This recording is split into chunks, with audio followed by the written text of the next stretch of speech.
aku? Pada jam 10 pagi di klinik BPM Bidan Intan, datanglah seorang ibu yang ingin memakai alat kontrasepsi dikarenakan ingin melanjutkan karirnya dahulu dan belum siap hamil. Assalamualaikum. Bu, monggo masuk. Duduk dulu ya, Bu. Boleh saya tahu nama ibu siapa? Saya Mutia, tinggal di Tambun. Oh, Tambun seberang sana ya, Bu? Iya, Bu Bidan. Nggak terlalu jauh dari sini. Iya, Bu. Punten, ada yang bisa saya bantu? Saya baru nikah 2 hari yang lalu, dan saya belum ingin hamil, dikarenakan ingin berkarir terlebih dahulu. Untuk itu, saya ingin menggunakan alat kontrasepsi guna mencegah kehamilan. Jadi apa yang bisa saya bantu ya? Saya datang ke sini ingin menggunakan alat kontrasepsi.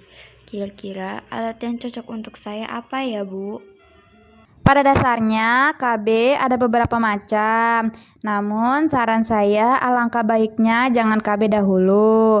Banyak yang sudah terjadi akibat KB malah mengeringkan rahim, nantinya susah lagi untuk punya anak. Tapi bagaimana ya, Bu? Kantor saya tidak mengizinkan untuk hamil dikarenakan sedang mengambil pendidikan lanjutan. Oh ya sudah, saran saya ya Bu, sebaiknya Ibu menggunakan alat kontrasepsi jenis pil KB. Mengapa? Karena pil KB kombinasi ini memiliki kandungan progesteron dan estrogen yang mana dapat membantu wanita menahan ovarium agar tidak memproduksi sel telur. Nah, pil KB juga bisa mengentalkan lendir leher rahim atau tuba falopi sehingga sperma akan sulit masuk dan mencapai sel telur. Nah, lapisan dinding rahim ibu juga nanti akan diubah sehingga tidak siap menerima dan menghidupi sel telur yang telah dibuahi. Nah, mengonsumsi pil KB kombinasi ini merupakan salah satu jenis kontrasepsi yang sangat mudah dilakukan loh, Bu. Cukup minum setiap hari pada waktu yang sama. Nah, pemakaian pil ini sebagai alat kontrasepsi sangat efektif kalau diminum setiap hari. Makanya kalau pakai pil KB ini harus disiplin. Karena kalau pil KB-nya nggak dikonsumsi sehari saja, maka akan berpotensi terjadinya kehamilan. Nah, tapi dari pil KB ini juga ada kelebihannya loh, Bu. Yaitu pil KB nggak bisa mempengaruhi kesuburan. Jadi meskipun ibu meminumnya dalam jangka waktu yang lama, ibu masih bisa hamil walaupun berhenti mengonsumsi pil KB tersebut. Nah, pil KB juga dapat mengatasi berbagai gangguan kesehatan seperti mengatasi nyeri head, mencegah kurang darah, dan mencegah penyakit kanker. Tapi pil KB juga ada kekurangan dan efek sampingnya juga ya, Bu. Apa aja itu? Nah, penggunaan pil KB pada bulan pertama mungkin akan menimbulkan efek samping. Contohnya seperti mual, perdarahan atau flek pada head. Kemudian akan terjadi kenaikannya BB hingga sakit kepala. Namun, efek ini tuh nggak berbahaya. Nah, saya juga akan menjelaskan beberapa macam alat kontrasepsi yang lain, seperti suntik KB. Nah, kalau suntik KB ini termasuk jenis alat kontrasepsi yang cukup diminati banyak ibu-ibu. Nah, tapi kalau alat kontrasepsi ini, suntik KB ini bisa digunakan setiap 1-3 bulan sekali. Suntik KB ini juga memiliki kelebihan loh. Apa saja? Yaitu suntik KB ini sangat aman digunakan bagi wanita yang pasca melahirkan. Namun ada juga kekurangan dan efek sampingnya, yaitu berupa keluar flek-flek, perdarahan ringan di antara dua masa head, sakit kepala, kenaikan berat badan. Namun jika dihentikan penggunaan suntik KB ini, kemungkinan hamil itu besar. Nah, selanjutnya ada jenis KB implan, yaitu implan itu memasukkan susuk pada lengan bagian atas. Nah, ada beberapa jenis sih susuk ini tergantung masa penggunaannya. Nah, kalau susuk 1 dan 2 batang bisa digunakan selama 3 tahun. Tapi kalau susuk 6 batang digunakan 5 tahun. Nah, implan ini juga punya kelebihan, yaitu susuk KB atau implan ini sangat aman digunakan bagi wanita yang sedang menyusui atau setelah melahirkan. Namun, ada juga kekurangan dan efek sampingnya juga ya, yaitu perubahan pola head dalam batas normal. Biasanya headnya itu bakal berubah yang normal jadi kayak nggak teratur gitu. Nah, terus juga ada perdarahan ringan pada masa head, keluar flek-flek, atau nggak head, atau mungkin juga bisa sakit kepala. Kemudian jenis kontrasepsi berikutnya adalah IUD. IUD itu jenis kontrasepsi yang bentuknya itu seperti huruf T.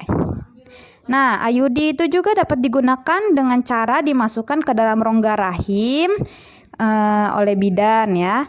Kemudian kelebihan dari IUD ini yaitu IUD bisa digunakan dalam jangka waktu yang lama, yaitu sekitar 8-10 tahun.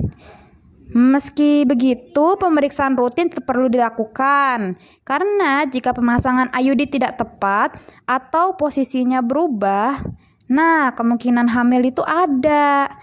Jadi IUD ini sangat efektif untuk mencegah kehamilan. Nah, ada kekurangan dan efek sampingnya juga ya, yaitu masa headnya berubah jadi lama dan banyak ada kemungkinan terjadi infeksi panggul. Ya karena kan dimasukin alat tuh ya Bu, pasti ada dong kemungkinan untuk infeksi. Kemudian selanjutnya itu jenis kontrasepsi tubektomi. Nah, kalau tubektomi ini yaitu prosedur bedah sukarela untuk menghentikan kesuburan seorang wanita. Caranya gimana? Caranya itu diikat atau dipotong atau dipasang cincin pada saluran tuba yang dimana itu tempat pertemuan si sperma dengan sel telur. Nah, kalau udah diikat, dipotong, dipasang cincin, otomatis gak bakal ketemu dong si sperma sama si sel telur, makanya gak terjadi pembuahan. Nah, kalau tubektomi ini juga salah satu cara alat kontrasepsi permanen bagi wanita yang nggak pengen memiliki anak sama sekali.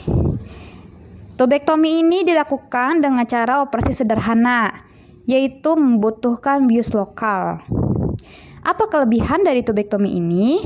Yaitu cara ini sangat efektif mencegah kehamilan karena permanen kan?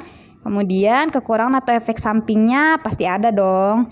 Tapi untuk efek samping jangka panjangnya itu kemungkinan jarang sekali ditemukan. Namun efek sampingnya yang bakal kerasa itu rasa tidak nyaman setelah operasi. Kemudian selanjutnya alat kontrasepsi berupa vasektomi.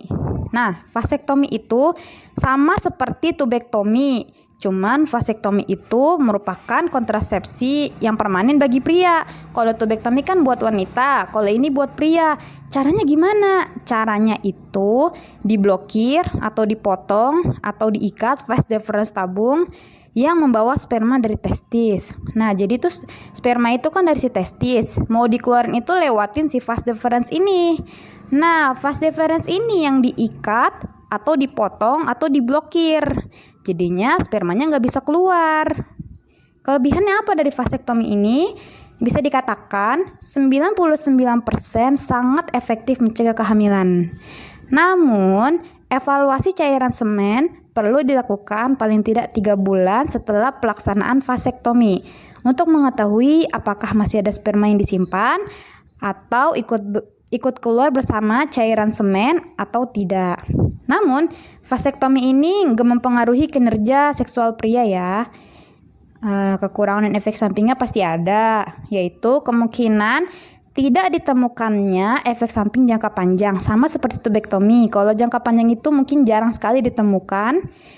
Namun, efek sampingnya rasa nggak nyaman setelah operasi. Meski udah sifatnya permanen, tapi metode ini sangat efektif untuk mencegah kehamilan. Jadi, Ibu mau pakai alat kontrasepsi yang jenis apa, Bu? Yang terbaik buat saya saja, Bu. Jadi, Ibu mau pakai pil KB? Iya, Bu Bidan. Obatnya jadi yang ini ya, Bu. ya. Jadi pil KB ini jumlahnya ada 28 pil. Bisa dipakai mulai dari besok ya Bu. Caranya itu dengan mengikuti arah panah dari besok. Misalnya besok itu Selasa kan. Oh iya Bu, mohon maaf. Ibu sudah haid atau belum? Sudah Bu Bidan, seminggu yang lalu. Nah, jadi besok hari Selasa, Ibu udah bisa mulai minum pilnya ya. Nah, minumnya itu di tulisan Selasa yang warnanya terang nih ya Bu. Terus Ibu minum mengikuti arah panahnya ke atas. Terus. Ya Bu ya. Oh iya Bu Bidan, saya paham. Alhamdulillah tuh. Iya Bu Bidan, terima kasih ya Bu. Sama-sama ya Bu. Nanti kalau ada apa-apa, Ibu boleh datang konsultasi lagi ke klinik ya Bu. Baik Bu Bidan. Terima kasih ya sudah menonton video kami. Jangan lupa like, share, and subscribe, oke?